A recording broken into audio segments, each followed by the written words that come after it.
musculoskeletal trauma, what's that going to be? Muscles and skeleton, yeah. This is going to be something a little bit different. Different than soft tissue. Musculoskeletal system.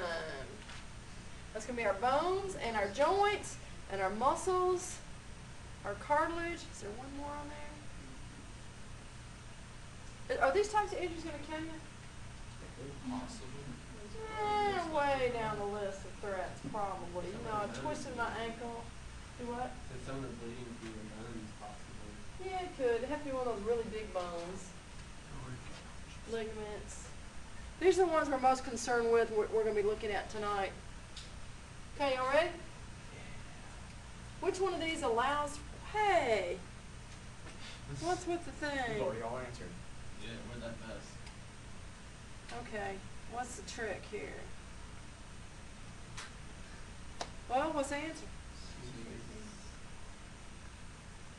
See, y'all did answer. Good work. I'll forget the answer. What happened there? Man, am I going to have a bad audio-visual night? It sure looks like Polling is closed. Do what? The Polling's closed. Okay, let's look at the physiology of the musculoskeletal system. This is stuff you already know.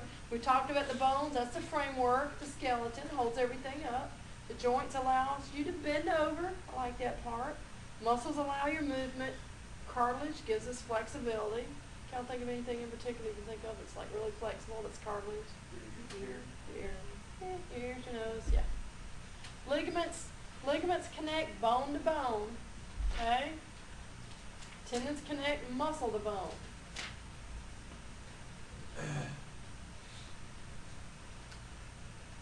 I'm not going through all these bones. Bones actually are very dense connective tissue. So you know that. They also are very vascular. I told you the other day, you break a bone, you compromise a bone, they're going to bleed. And depending on the size of the bone, you can lose a lot of blood. If you think about all the bones in the body, where do you think you stand to lose the most blood from if it's broken? Your pelvis, number one, because it's quite large, and it's very vascular. Second, it's going to be your femur. If you break a femur, you're going to lose a lot of blood in there. Also, your red blood cells are produced in the marrow of your bones. We also store salts and other metabolic materials in our bones. So, they do a lot of good stuff for us besides just hold everything up. Now, we got several shapes of bones you need to be familiar with. Hopefully these little drawings I put on here. Irregular, our vertebrae, you know, in our spinal column, are irregular bones. Long bones would be the humerus. What are some other long bones? The femur, the tibia, fibula, yeah. The radius, that's going to be long bone. Oops, go back, I wasn't finished. Short bones are going to, what are the tarsals? Yeah, your little toes, little fingers. Yeah, those are short bones. Flat bones, your scapula. Think about your scapula. Where's your scapula? Everybody touch your scapula. Oh, yeah. I saw 3 or 4 hands again. I do like this, and they're going, oh, yeah, my scapula. That's going to be your shoulder blades, and then your ribs are flat bones. Bones are so wonderful. They can heal themselves. If you just have a small crack, they'll heal over that and kind of fix that up. They will also, because of the blood, the vascular system there, they will form little blood clots in there. They swell. One of the problems when you break a bone, particularly your larger bones, you're interrupting that blood supply through the bones. And then you can have part of that bone that's going to die distal to that. Cells further from the fracture divide rapidly, forming tissue that heals the fracture and develops into new bone. Isn't that great? I just love that. Are y'all ready? Let's see what you've learned about bones so far, huh? Ribs are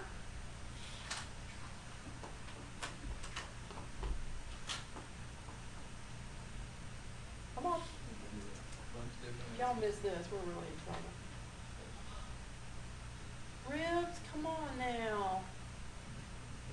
Did y'all just pick that just to see? Is it kind of like, where's the scapula? Okay, your muscles, cartilage, tendons, and ligaments. As I said just a minute ago, which connects bone to bone? The ligaments over here. Tendons connect muscle to bone. That's right. We know what those other things are. And we know the three types of muscle tissue, right? What are they? Skeletal muscle. And is skeletal muscle, is that voluntary or involuntary? Voluntary. Okay, next we've got cardiac muscle. Is that voluntary or involuntary? And what's that adjective that we use to describe cardiac tissue? Automaticity. That's right. It's capable of automaticity. And the third kind is smooth muscle. Where do we find smooth muscle? The linings, the inside parts of the body, the digestive system, your vessels, your veins, your arteries. Smooth muscle generally has stuff going through it, and it is voluntary or involuntary? Involuntary, that's right. Good work. Okay, mechanism of injury. We've talked about this. I don't like this picture. If he is in a wreck, what's going to be his direct injury? Right now. Yeah, right here where you can see he actually hits the steering wheel. But think about this. So, for your short people where you move the seat up really far in your car so that your knees hit the dashboard, what's going to be your direct injury here? Your kneecap. What's going to be your indirect? It's going to be your hips as that motion, as that force is moved up your femur. Direct force, indirect force, twisting, you can have a rotational force, like we already knew that, yeah. A fracture is any break in a bone, whether it's open, was that too fast? No. I can back up. Don't worry. I can back up. Okay. Can you read that in the book? Is it complex? No. Let me know. Was it complex?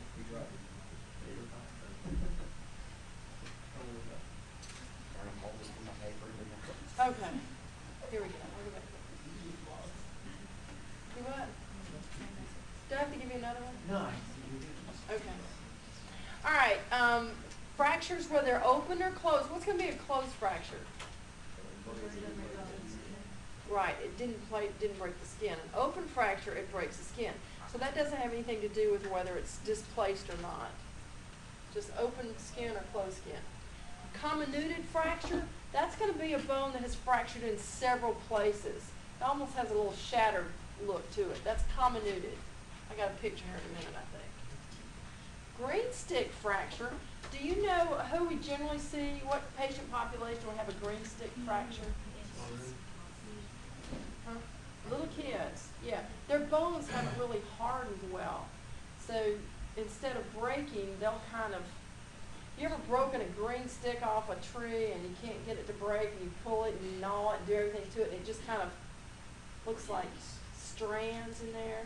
It's kind of what pediatric bones look like. So that's why we call it green stick. So they can fracture, but it's not like a fracture that we see. They don't really break.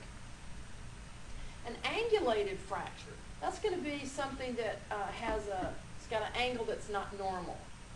We'll see some pictures of that. So you always look to see if the bone is in place, in line, or if it's angulated or deformed. A dislocation means coming apart of the joint. So you got the knee, the shoulder, where it separates or disjoins, but it can be put back together fairly easily. There's a difference between sprains and strains. A sprain is going to be stretching or tearing of ligaments. And a strain is just overstretching of a muscle. So those really are two different things. Excuse me. Are you going to be able to tell the difference in those when you're doing an assessment on your patient? How are they going to present? Painful, swollen maybe some bruising. How about if they have a fracture? Are you going to be able to identify the difference between a fracture and a sprain? What's the say it's not displaced, the fracture's not displaced. How are you going to recognize it that it's going to differentiate it? Huh? Just by touching it. It's still gonna hurt, it's still gonna be swollen, it's still gonna be discolored. Yeah, it's very difficult for us, unless it's displaced or angulated or deformed in some way, we really can't tell the difference between these in the field. Excuse me. Okay, sprained ankle.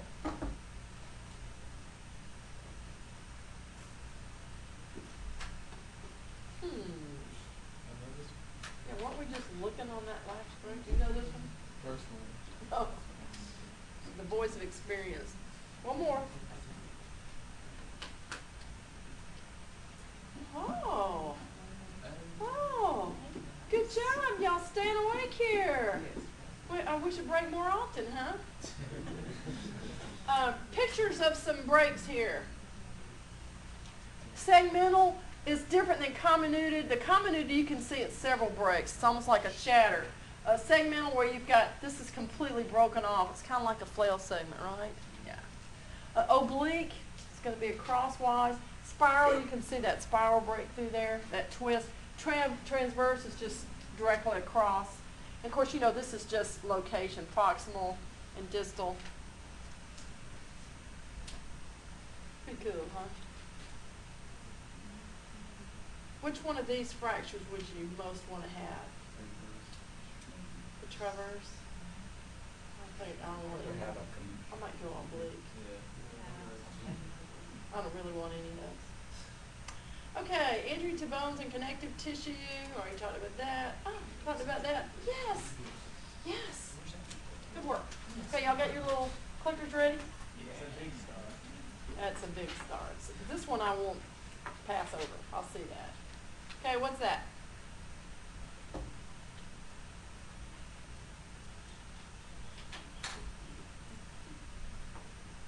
See if y'all paying attention. Come on.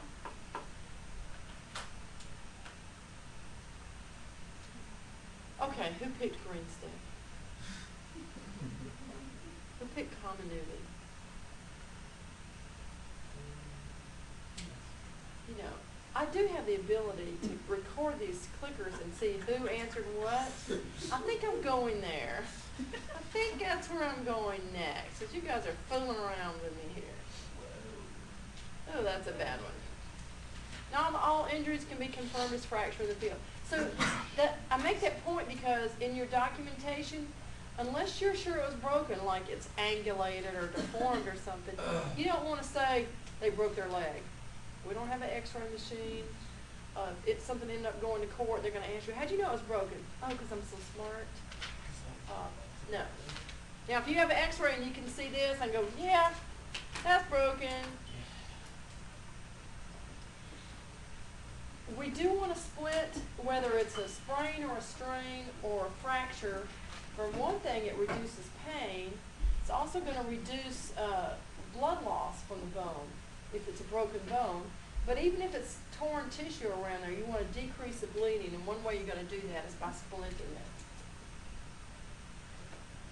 After you splint it, what are you going to do then?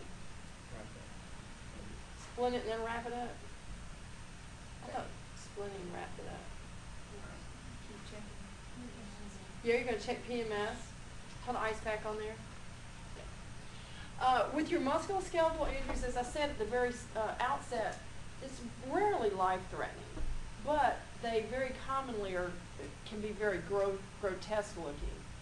And if you look at something that's badly deformed or bleeding or nasty, you kind of tend to get tunnel vision looking at the old nasty thing. And you forget to watch out for what?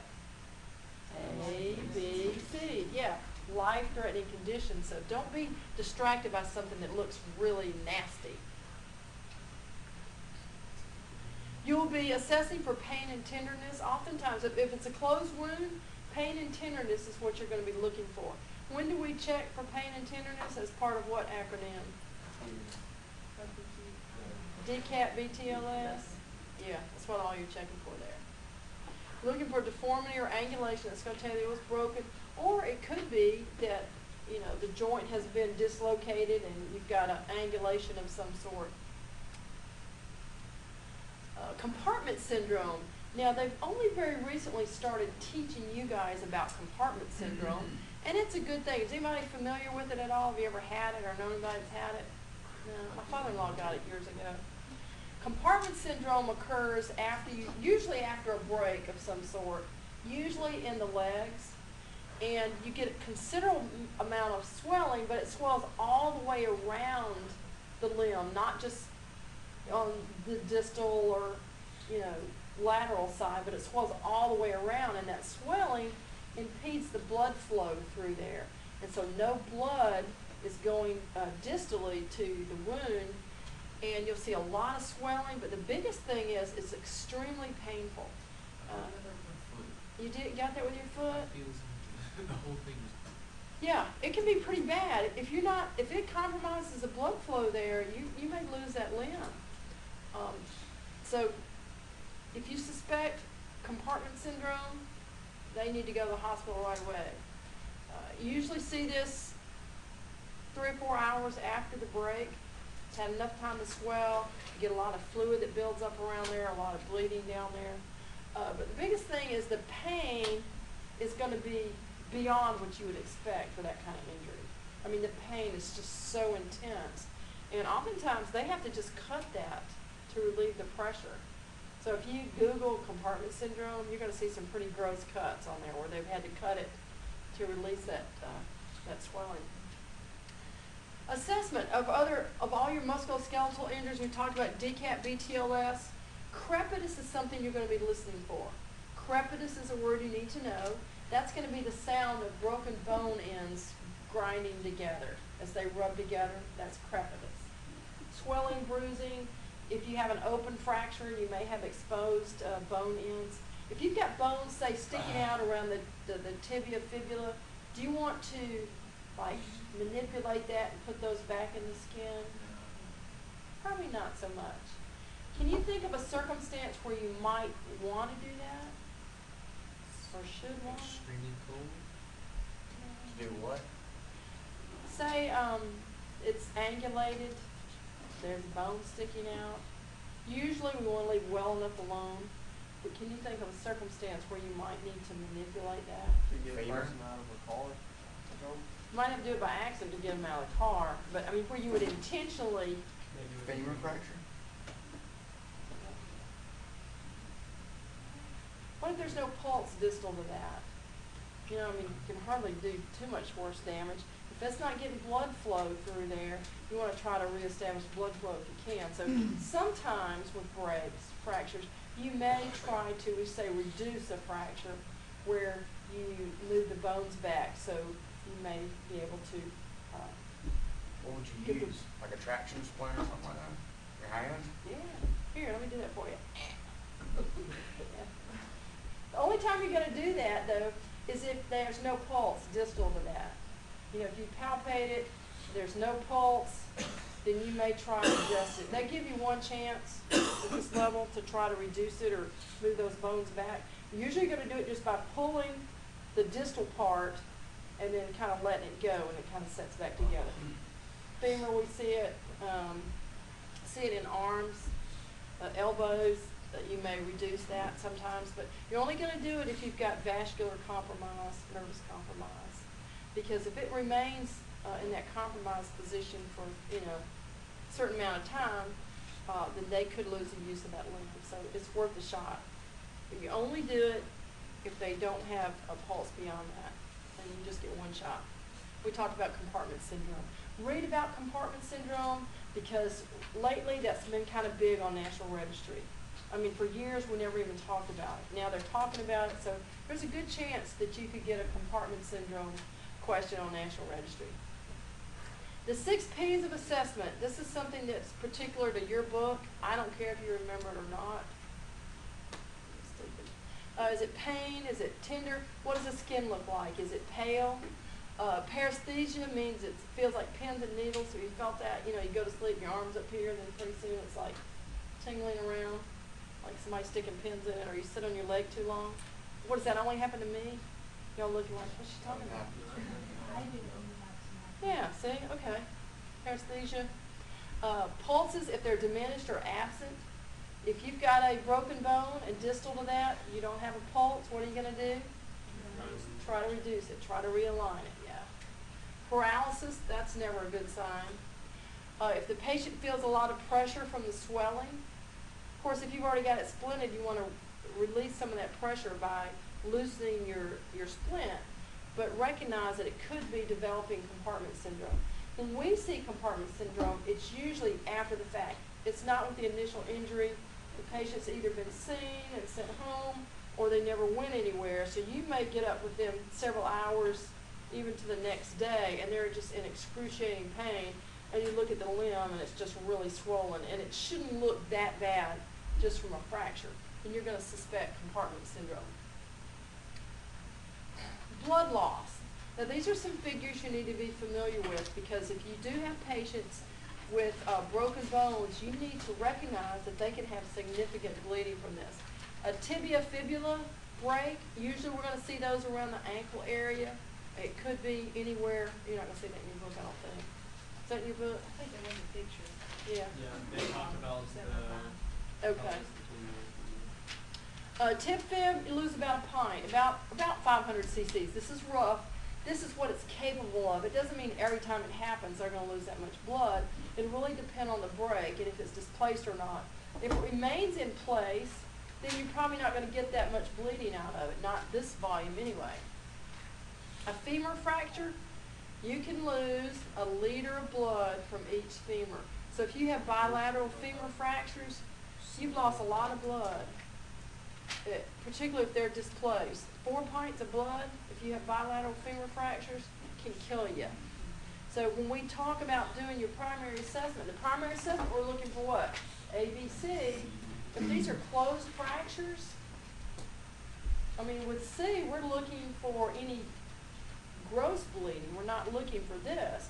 So when are we going to find this patient? During your rapid trauma assessment. Now, this is exactly why we do that. We're looking for anything else that'll kill our patient. And this will kill our patient if you've got bilateral femur fractures. Pelvic fracture, you can lose as much as you can if you break both femurs. And of course, we're not talking about just an isolated little break of the pelvis. We're talking about they shattered the pelvis. You know, some little old lady fell on it and just broke the whole thing, like it shattered. And when you think about a little old lady that falls and shatters her pelvis, what other things are you thinking about that may impact her bleeding ability? Yeah, she may easily be on some kind of blood thinners, which pretty quick, 3 or 4 pints can crank up pretty quick if they're free bleeding and not able to clot. Typically, we as adults can lose about 10 to 15% of our circulating blood volume. We can usually compensate for that. How much did I tell you a kid can lose the other day before his vital signs start showing? Half their circulating blood volume. Right now, we're talking about 10 to 15% for us. For those guys, they can maintain their blood pressure up to 50% loss. That's just makes me crazy. When you give blood, it usually takes about 8 to 10% of your blood volume. So, you know, if you're healthy, you can lose that amount. Have you guys ever give blood? Yeah. You know how you feel after you give that pint? You know, you might feel a little creepy, a little weak, hungry, whatever. Some people can do it and they don't feel anything. So it'll vary a little bit by person. Musculoskeletal injuries, treatments. Can y'all see my picture I put on there? I wish you could see my screen here. It's like major. Yeah. This is going to be a tough one here. You always want to take your BSI. If you've got a patient with an injury like this, think about the other things you may be concerned about. Think about BSI. Is this patient going to vomit on you? Oh, probably.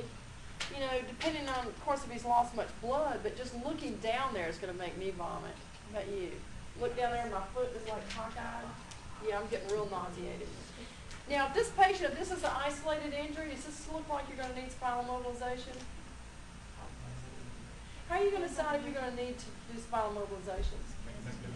Mechanism of injury. Y'all are getting it. Getting it. Don't forget your primary assessment.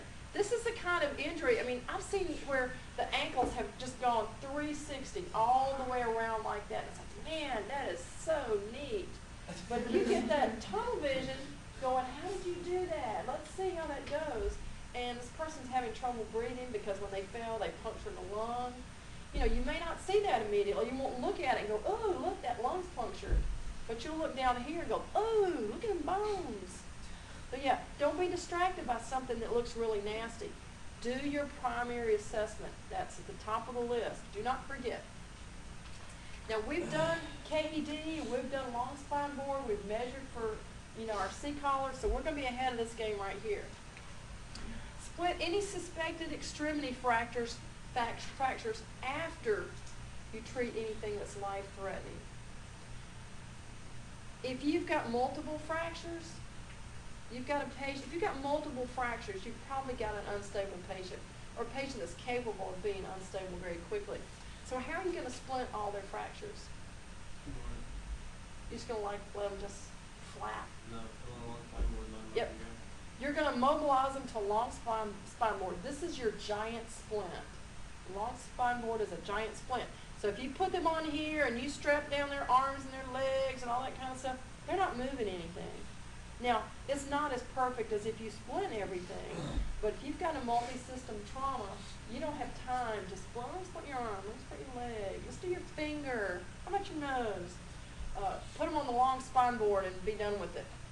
If they've got any open wounds, then you want to put a sterile dressing on there just so it doesn't get infected, but you can slap some 4x4s on there until you can see about it a little bit later as part of your secondary assessment. Remind me, make sure I show you this traction splint. We'll use a traction splint on a broken femur. Those are pretty handy. Advantages of splinting, it keeps everything from moving. If it's not moving, then it may not be quite as painful. If it's not as painful, how does it help your patient? Do what? Calms them down. They don't use as much oxygen. They don't pump as much blood. All that's good. Prevents additional injuries. You know, if they've got broken bones that are loose under the skin and they continue to move as you move your patient, you run a risk that it's going to compromise the vascular system and the nervous system in some way. I had a patient one time that had lost a leg just below his knee from, he was a diabetic. And so he fell going to the bathroom on his crutches or whatever, and he fell, and he actually fractured that femur. Yeah, he fractured that femur. We couldn't pull it or do anything, but what we did is we splinted it to his other leg before we moved it. But we're thinking, you know, it's just that little stub. I mean, do we really have to worry about splinting that? Well, we did. We just splinted it, like I said, to his other leg. We got him to the ER, and they did an x-ray, and the bone had separated, had displaced, and it was like a hair's width away from his femoral artery. If we'd not been really careful in securing that and splinting that, he could very easily have severed his femoral artery and bled to death right there. So anyway, splinting is very important for several different reasons, but one of them is it may prevent other injury to the other tissues around there. Once it's been splinted, it helps reduce the pain issue. Did I ask you guys, y'all ever broke things? Nobody in here? The girls break things, yeah. Sorry. It helps prevent more blood loss, and if you go ahead and splint it, you may keep a closed fracture from becoming an open fracture, which is always good.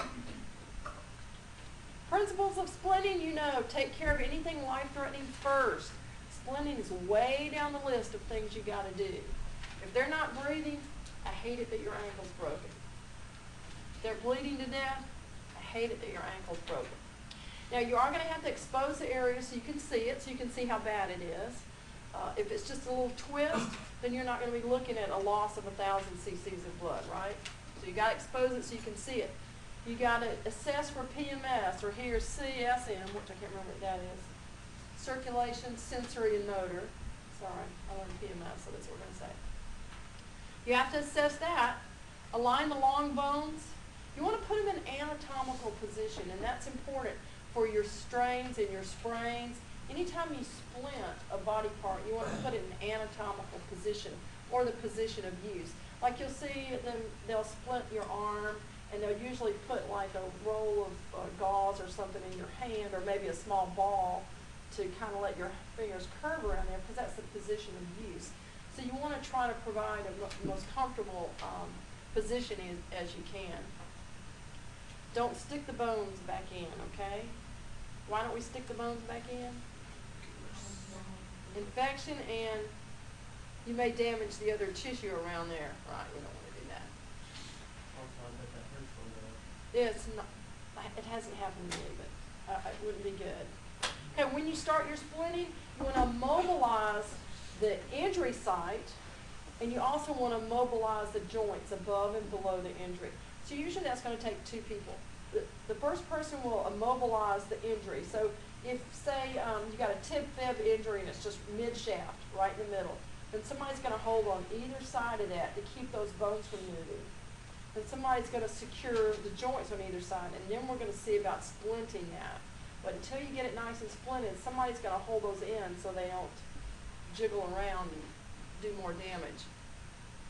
Depending on what needs to be splinted, you may have to alter whatever materials you're using to splint.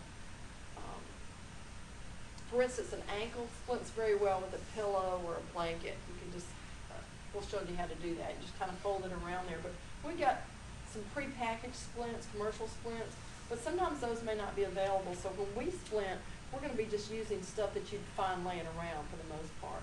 So you can learn to get it done with whatever you have. Whether you splint or not, it's going to depend on how stable your patient is. If all it is I broke my elbow, nothing else going on, then it's not a rapid transport decision. You can take the time and go ahead and splint that and then transport your patient. If you can, try to splint the area before you put them on the stretcher. If it's multi-system trauma, how are we going to splint them before we put them on the stretcher? Long spine board, absolutely. If there are any voids, like I mentioned, you know, put a little pad in the hand. When you're putting their arm on a flat splint, you know, you may want to pad this area. Any real bony part that may sit on a splint, you want to try to pad that. Okay, if you have a deformed extremity and there's no pulse or there's no circulation distal to the injury, you're going to try to restore blood flow or nervous innervation to that. We call that reducing. So if they have a problem, then go ahead and try to set it or reduce it or realign it. Otherwise, leave it well enough alone.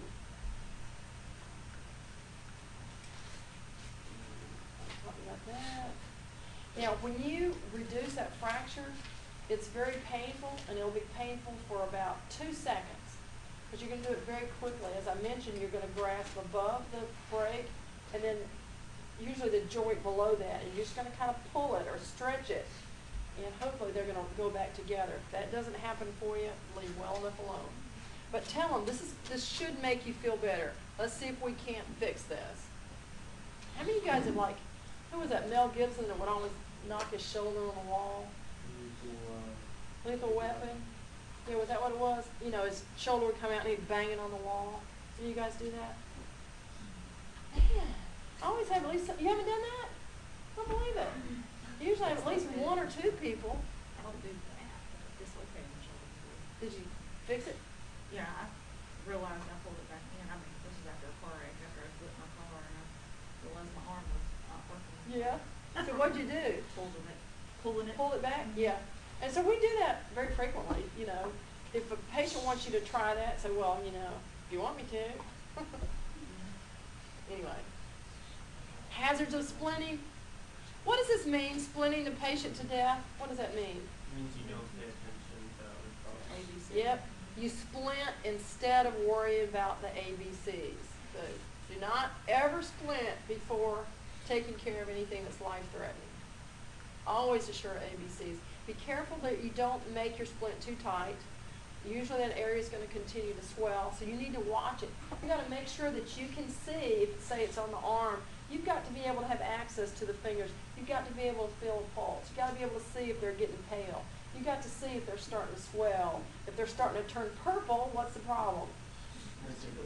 At least we have circulation down there probably, but it's way too tight, so you're going to need to loosen that. So you have to constantly reassess any of your interventions, and splinting would certainly be one of those. If your splint is too loose, like don't make it real loose, anticipating that it's gonna swell. Go ahead and put it so that it fits the current situation, and then as it swells, you can loosen it a little bit. But if it's too loose, then you really haven't accomplished your purpose of splinting. And if there's no compromise, no nervous compromise or vascular compromise, then just splint it in the position found. Just kind of leave well enough alone. As I mentioned before, you want to manually stabilize the injury site. You're going to check your PMS. That looks terribly painful. Don't pinch my hand like that. Realign the injury if deformed or if distal extremity is cyanotic or pulseless. So you get one shot to try to reduce the fracture.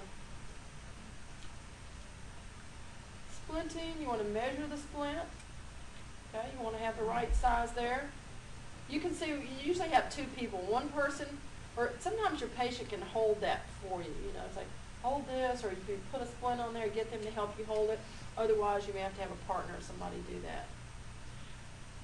This particular splint is called a SAM splint. I don't think we have any of those here, but they're pliable and you can mold it and see how they've curled that up. But it is aluminum in there, so they're really quite handy. You want to immobilize the joint above and below it. So if the injury is right here, what joints are we immobilizing? The elbow and the wrist. Say it's here. Elbow and the shoulder. How are you going to immobilize the shoulder? Hold it, a sling and swab. We'll put a sling on it and then we'll tie it around here so that you're not getting that kind of movement. So think about that. You're going to immobilize the injury, but then you're going to immobilize the joint on either side of that, whatever that is, and then reassess your PMS every time.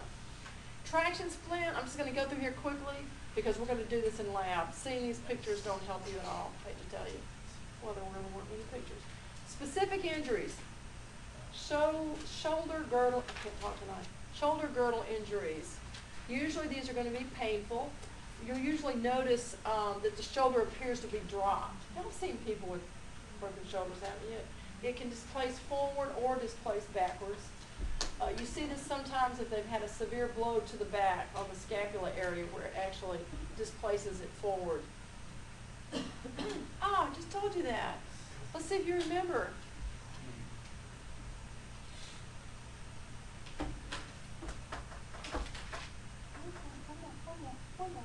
Who's sleeping?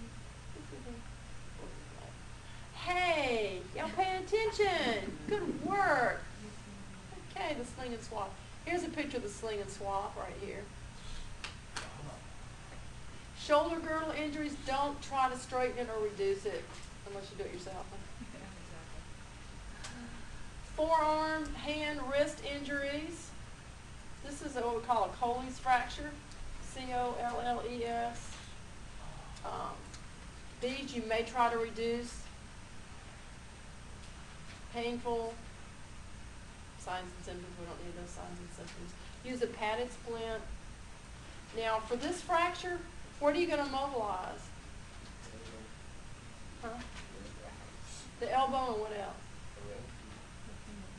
Yeah, you need to pretty well immobilize the whole hand here. You're going to want those fingers hanging out so you can check the tissue, so you can monitor PMS. But this whole thing needs to be immobilized so you're not moving that. Okay. I mentioned put a roll of bandage in the hand to help support that. Yeah, your splint is going to go from the elbow past the fingertips. You need to be able to see those fingertips, but you don't want anything moving down there. For broken fingers, a buddy splint, that's all they're going to do at the ER usually, where you just splint it to the other finger. It's nice and easy. Pelvic injuries. In the lab on, well, maybe I'll do it Tuesday if y'all remind me, or else in the lab Wednesday. I'm going to show you how to do a sheet splint for broken pelvis. When you're trying to do your assessment on somebody with a broken pelvis, they're very common, but things you want to look for is, of course, pain, but you want to see if they're able to lift their legs. Oftentimes your patient's going to be laying down, sometimes on their side, sometimes on their back, and they'll say their hips hurt. But one of the things they'll say is they can't lift their legs. because it's completely dislocated there. You may see lateral rotation of the feet, where one in particular is completely rotated out. That may indicate that you have a broken pelvis. Or if they feel like they've got to pee really bad, there may be pressure on the bladder from that break. So those are some of the things that you'll look for. You don't want them to get up and walk to the stretcher. Not that they would do that anyway. But you are going to have to secure that pelvis. When you think about the amount of blood you can lose in the pelvis, you want to mobilize that so that there's no movement. So we'll talk about that. Your book shows you it's different than I'm going to tell you. The book wants you to move the patient to the stretcher and then secure the hips. Does that make sense now? We're going to secure the hips in a sheet splint and then put them on the stretcher. Treatment, move them as little as possible. Check your distal pulses. Now, if they have some angulation of the legs, you want to try to straighten those out. That's going to bring the pelvis into alignment there. You should assume a spinal injury. You're going to put these patients on a long spine board because you're not going to be able to move them any other way without a long spine board. Now, we've ordered a scoop stretcher. A scoop stretcher has a little depression in the back.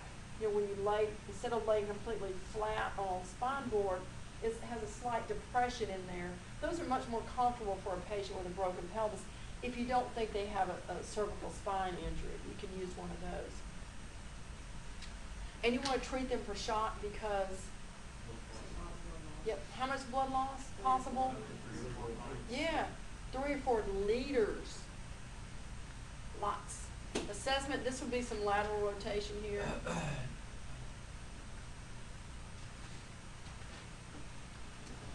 Posterior hip location is when you're going to see the rotation of the leg. They're not able to stand. It's very painful. They can't lift their leg.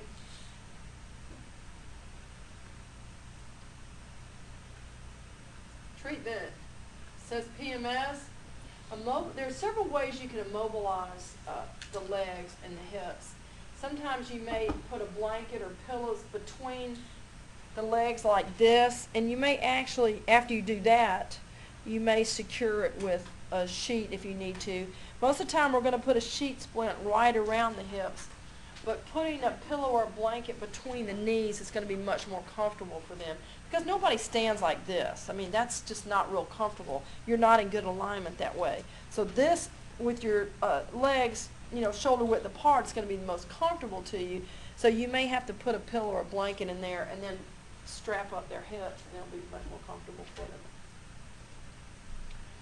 After you secure them, after you splint them, then put them on a long spine board. And then you'll secure them just like you would. Then once you put them on the long spine board, get them on the stretcher, then you're going to check your PMS again. Femoral shaft fracture, what's that? Yep, femur fracture. It's very painful. When you think about the structure of the femur and then the musculature around that, the femur, that long bone, really holds and supports those muscles so they can do all that work. So once that bone breaks, all those muscles now go totally relaxed, or they don't become relaxed. They now don't have their structure, and so they spasm like this. You know, once that breaks and they jump up like spaghetti, they're going to start contracting all over the place because that's what they do, and it's extremely painful. Sometimes they may have an open femur fracture. That's not uncommon. More commonly, they're closed. One thing you'll notice usually is that the limb is shortened. If you look at the legs, for instance, if your patient's unconscious, then they're not going to be screaming in pain, right? If it's a closed fracture, you may notice that one of the legs is shorter than the other because of that displacement up there. If you have an open fracture, you want to control the bleeding, any external bleeding. How are we going to control the internal bleeding? Do what? Splint. And the best splint in most circumstances is going to be for you to pull traction on there. You know, we were talking earlier about how you reduce a fracture. to try to bring those bones back into alignment. This is what you want to do with that femur fracture, provided it's mid-shaft. If it's broken way up high on the hip, we're not going to do this. But if it's just an isolated femur fracture, which really is quite common, you want to bring those bones into alignment, and it will help control the bleeding, certainly will control the pain, and that's very important. This is so painful, I cannot tell you. You're going to check your PMS, control bleeding, check PMS, apply a traction splint provided it's appropriate. We're going to do that in class, in the lab. And then recheck your distal pulses. And you're going to treat them for shock because you're talking about some bones that can lose a lot of blood, right? Do you treat for shock last? In the book it says you treat it after you control the bleeding. But you're gonna have them on oxygen the whole time almost. I'm just going through these steps for it. Yeah.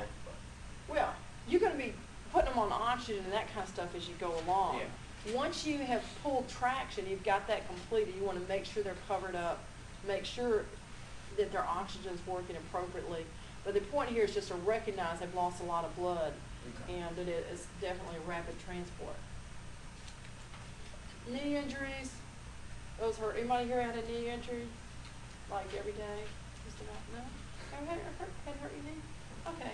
Painful, swelling, tenderness. You may see some deformity.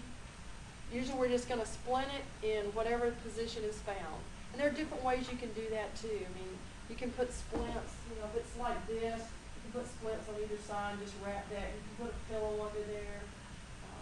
You don't have to be creative. That's the fun part. You can do it any way you want, as long as it immobilizes it and they've got good distal circulation. Tib fib, all the same things. It may be displaced, it may not, pain, swelling. What would be that sound that you might hear with broken bone ends? Crepitus, yeah, that's right. If you have an air splint, those work great. Two splint method, that would be where you've got two splints on either side of that, and you'll close that up. Different choices there. Ankle foot, pain, swelling, deformity, yeah. This is a blanket splint, a pillow splint. You could do this with a blanket, either way, works very well. It keeps it immobile, keeps it comfortable. It's not going to get hit anywhere, it immobilizes the joint. Always check your distal circulation. You want to stabilize the limb. You want to make sure that people walking by are not going to hit this. As you're transporting them to the ambulance and you've got a splint that's 8 feet long hanging off the end, everybody that walks by there is going to hit that splint, right? So be very careful that you're not exposing the patient to a lot more pain. We might do this one day. It's like, so no-brainer. And then apply an ice pack if you got it. That makes a big difference to your patient's recovery. And what do we need to know about musculoskeletal injuries? Bones bleed. You can lose a lot of blood through a fracture. You want to mobilize the adjacent joints above and below it, right? You may need to be creative when you splint. That's one of the fun things that you guys get to do. You've got an injury, you get to figure out how you're going to do it, provided you meet the objective, which is what?